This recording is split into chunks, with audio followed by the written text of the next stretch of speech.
اور عمر کا سینہ اور زیادہ معطر اور منور ہو گیا۔ اب فرمانے لگے، عمر فرمانے لگے، بہن اب دیر کس بات کی ہے؟ بہت پہلے دیر ہو گئی، مسلمانوں کو بڑا ستایا گیا، بڑا رلایا گیا، بڑا مارا گیا، بڑا پیٹا گیا، مسلمانوں کو بڑی اذیتوں سے گزارا گیا، اب دیر نہیں کرو، جلدی کرو، مجھے اپنے محبوب کے قدموں میں لے کر چلو۔ بہن ڈر رہی ہے، کہا بھائی مجھے ڈر لگتا ہے۔ کہا ڈرنے کی کون سی بات ہے، میرے بازو باندھ لو، میرے بازو باندھ لو، ڈرنا نہیں ہے۔ اب وہ عمر نہیں رہا، اب وہ عمر یہ عمر بن چکا ہے۔ اللہ اکبر۔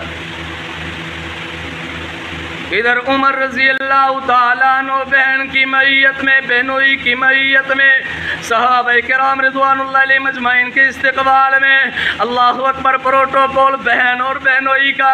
ادھر جناب پروٹوکول میں میرے پاک پیغمبر صلی اللہ تعالیٰ علیہ وسلم نے دیکھا میرے صحابہ پریشان ہو رہے ہیں، میرے وفادار جانثار پریشان ہو رہے ہیں، عمر آ رہا ہے، نہ جانے کس نیت سے آ رہا ہے۔ میرے محبوب نے پہچان لیا، فرمایا میرے ساتھیوں پریشان ہونے کی ضرورت نہیں ہے، عمر آ نہیں رہا، عمر بلایا گیا ہے، عمر آ نہیں رہا، عمر کو بھیجنے والا بھیج رہا ہے، پریشان نہ ہو، وہ آنے دو۔